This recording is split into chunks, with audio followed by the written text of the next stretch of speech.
to set. Camera speed. Sound production, take one. Action!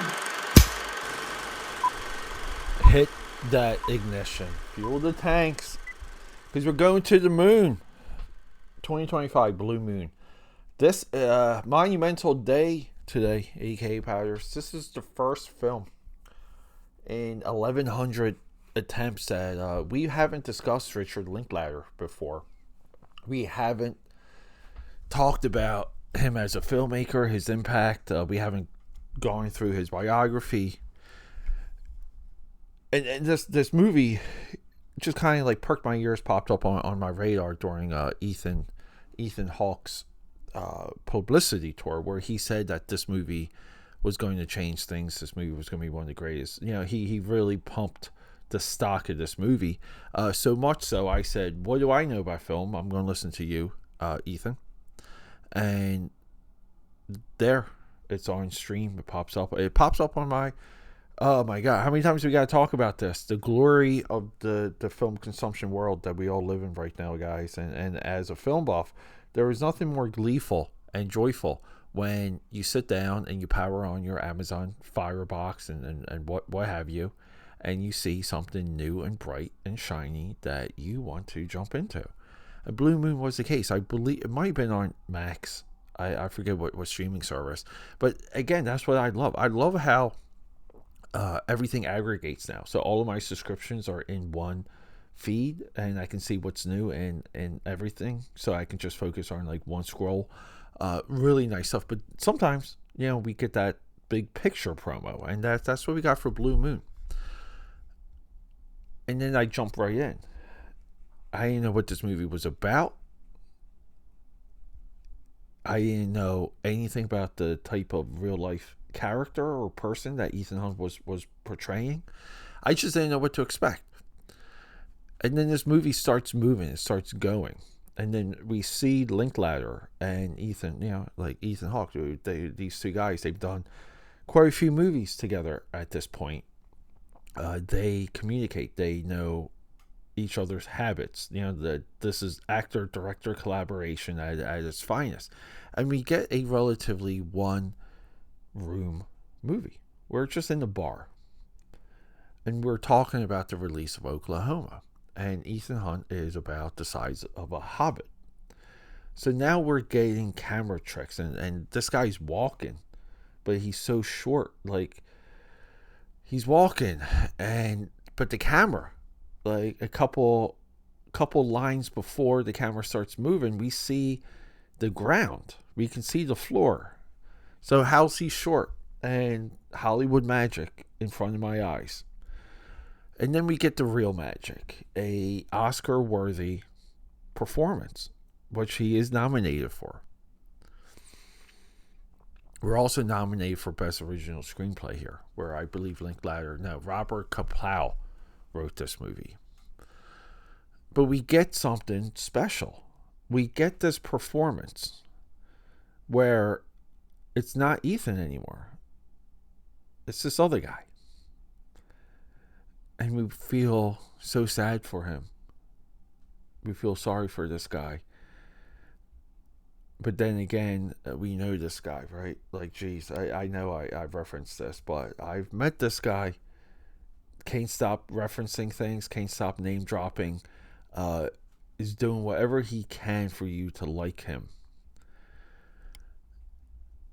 And then we get Margaret Qualley coming in, where let's just give her one scene, and she does this scene that makes you love her and her character. And I know we've been critical of her, but we're doing some good work here. And then it's Bobby, right? Bobby Chavelli, who, I know him from the other guys. Made me feel like a Viagra, right? When he tells the story in the self-help group, like a Viagra with a face. His character, right? And then like we're kind of in this air of this movie where everything is cliche. Everything is like we've seen it all before type stuff. But what really holds it together, and that's the intent, is Ethan's character. And then we get into, like, I guess the one discussion point here. And, I feel like this is a movie to watch just for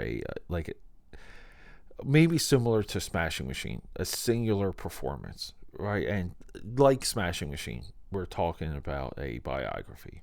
So that's easy, right?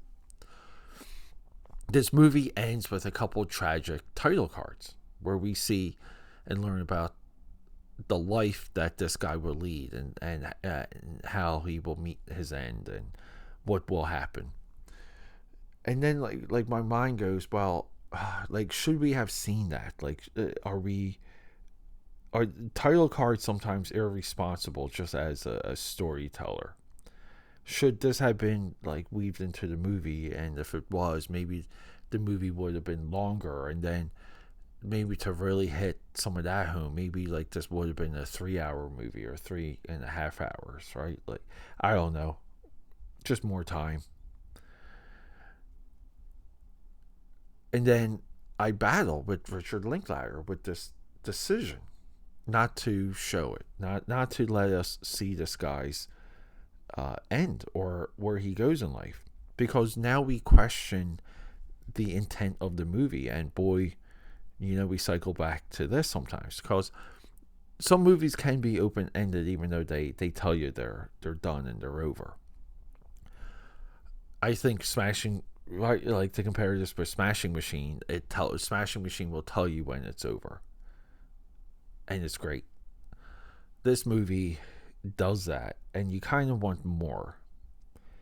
Now, some of that is just from the strength of all of these performances, and I feel like take a shot every time I say strength of performances in this episode. So there's a little bit of a push and pull. I feel sometimes it's a responsibility of the filmmaker, if you know what you're getting out of your cast, to give them something that the audience will hold on to and remember, and maybe even get scarred from. And I feel like the things we learn about this guy, and we learn about like how he passes and how he dies, I feel like we wanted to see it or know more about it or jump ahead a little bit. And it's tough, aka Powders,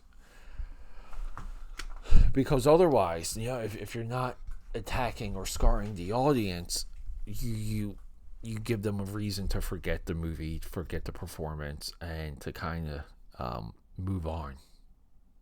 And that's a scary thing. That's a scary reality when it comes to filmmaking. But AKA Powders, this movie's just fantastic. I do want to watch it. It made me want to watch Oklahoma, so I guess I'm going to do that. And I guess like Rogers and Hammerstein too have a little like nice cameo in this movie. Absolute legends, those guys. Yeah, Hammers and Hammerstein. What were the heck? The two guys that wrote every single great musical that come out of this country. But that's not Disney, right? Because now it's all Disney. Guys, Blue Moon, you have to go see it. Richard Linklater, this is a filmography. We're a little bit away from exploring it. I would say one of his contemporaries that we will see a lot from or hear a lot from on the Film Buff is Jim Jarmusch. And it's gonna be Jim Jarmusch, David Lynch, and then maybe we can roll in Linklater. All right, guys, I love you. Rock and roll. Okay, that's a wrap.